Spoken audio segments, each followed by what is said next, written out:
نکاح کرنے میں مشغول ہے، مکان کی تعمیر کر رہا ہے اور وہاں مردوں کی فہرست میں آ گیا۔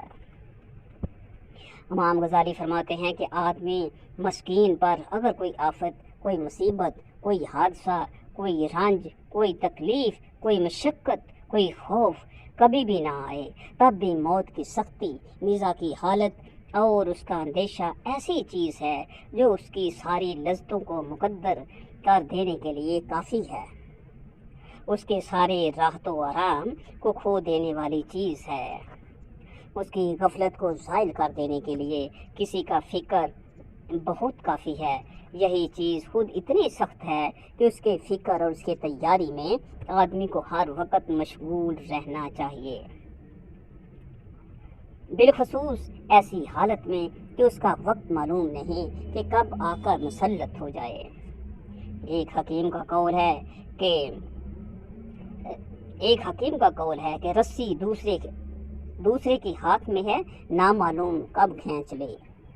حضرت لقمان کا ارشاد ہے اپنے بیٹے سے ہے کہ موت ایسی چیز ہے جس کا حال معلوم نہیں کہ کب آ پہنچے، اس کے لیے اس سے پہلے تیاری کر لے کہ وہ دفعتاً آ جائے۔ اور واقعی بڑے تعجب کی بات ہے کہ اگر آدمی انتہائی لذتوں میں مشغول ہو، لہو لعب کی اونچی مجلس میں شریک ہو اور اس کو یہ معلوم ہو جائے کہ ایک سپاہی اس کی تلاش میں ہے جو کسی جرم کی سزا میں اس کے 5 کوڑے مارے گا، تو ساری لذت، عیش و آرام مقدر ہو جائے گا۔ بلکہ اگر صرف اتنا ہی معلوم ہو جائے کہ اس کے پاس اس کی گرفتاری کا وارنٹ ہے، وہ آج کل میں اس کو گرفتار کر لے گا، تب بھی ساری لذتیں ختم ہو جائیں گے، رات کو نیند اڑ جائے گی، حالانکہ اس کو معلوم ہے کہ ملک الموت ہر وقت اس پر مسلط ہے اور موت کی سختیاں جو ہزاروں کروڑوں سے بڑھ کر ہیں اس پر مسلط کرنے والا ہے، پھر بھی ہر وقت اس سے غافل رہتا ہے۔ یہ جہالت اور غرور کی انتہا نہیں تو اور کیا ہے؟ حقیقت تو یہ ہے کہ موت کی سختی کا حال وہی جانتا ہے جس پر گزر چکی ہے، دوسرے کو اس کی سختی کا حال معلوم نہیں ہوتا، وہ صرف قیاس کر سکتا ہے یا مرنے والے کی حالت دیکھ کر کچھ اندازہ ہی لگا سکتا ہے، اور قیاس اس طرح پر بھی ہو سکتا ہے، یہ تو ظاہر چیز ہے، بدن کے جس حصے میں روح نہیں ہوتی اس کو کاٹنے سے تکلیف نہیں ہوتی، بدن کی جو کھال مردہ ہو جاتی ہے اس کو کاٹنے سے تکلیف نہیں ہوتی، لیکن جس عضو میں اور جس حصے میں جان ہوتی ہے اس میں سوئی بونے سے یا اس کے کاٹنے سے سخت تکلیف ہوتی ہے۔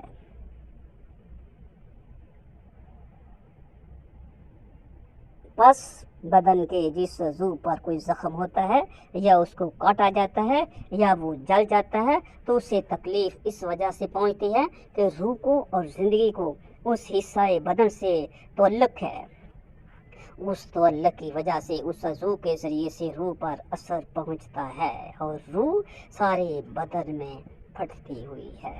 وما علینا الا البلاغ المبین۔